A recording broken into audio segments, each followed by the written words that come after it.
Okay, getting on the roof here at Francis Hannam's house at 891 Indian Oaks Drive in Melbourne. I made some notes up on the roof. When Francis asked if I inspect the roof, the first thing I do when I get up on the roof is I look for what's called lift up or lifted up shingles, like these guys here. It's more pronounced right here. So lift up is when you lose that seal, that bond on the back of the shingle to the roof itself. Once you lose that bond, it's not going to sit back down. It's just going to keep flopping off until it eventually breaks off, and that's exactly what these guys are doing. I hope that you can see as clearly as I can that there was a patch job that was done here. Water must have got in through the off-ridge vents. We're going to talk more about those guys in a minute. Water got in, must have soaked the wood. So it appears as though this area has been replaced, that area has been replaced. The only problem I see with this is that it appears as though the newer shingles are in worse condition than perhaps even the old shingles. Or is it possible that these were all put on at the same time? It's just that these were a different brand, or maybe they wore differently.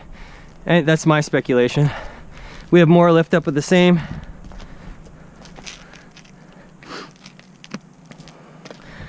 The granules, look at all the granules that have come off the roof into the gutters.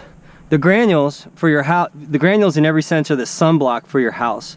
Once you lose the granules, all the protective chemicals in the asphalt shingles leach out, and then the shingles become extraordinarily brittle, just like saltine crackers. And so that's what's going to happen. You're going to lose that bond underneath, and then they're just going to start breaking off. We have more lifted up shingles over here, essentially on all sides of the roof. Now down here, when I was walking this way, it's pretty soft. Hopefully you can see that in the video. Florida native, we have a unlimited rotted wood policy for your neighborhood, Pine Creek. So by any chance that there's any rotted wood, when we remove the shingles, we're going to replace that wood and not charge you extra for it. Here's the same. So the pool heater, you just need to call the pool heating company, and they're going to come out and they're going to gently remove this, store it for enough time for us to put the new roof on, and then to reinstall it. That is, unless about 50% of the time homeowners just ask us to remove it ourselves and dispose of it. So if you're not really 100% happy with the pool enclosure, or you just don't want it on your roof anymore because it is problematic, we'll gladly remove and dispose of it. What happens, and this is a really perfect example, is that with the wind, it really just kind of beats up. I hope you can see that. It really just kind of beats up on the roof.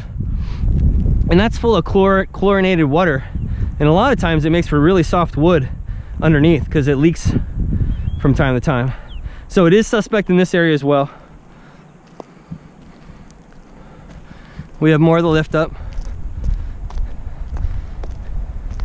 We certainly have a lot more of that battered roof underneath the pool heater. That shingle is practically destroyed. I don't know what happened to that. And then on the back, more of the same. Lift up. Super soft wood right here. The same. And then coming back over here to finish. We're going to talk about these guys next. We have more lift up, completely removed shingle. We're going to reboot all the bathroom vents. We're going to replace all the gooseneck style vents. And then these guys, these are called off-ridge vents. So these things do a terrible job of keeping the storm-driven rain out of your attic. It's literally like a 4-foot by 6-inch open window into your attic, times 3. It's probably what happened there. So we're going to remove these.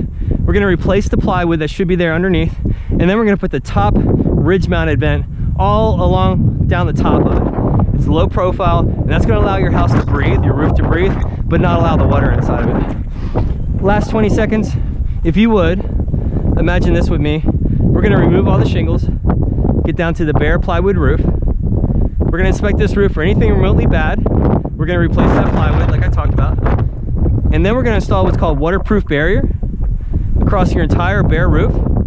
Okay, and that's going to keep the water out in case, let's just say that fence ends up on top of your roof.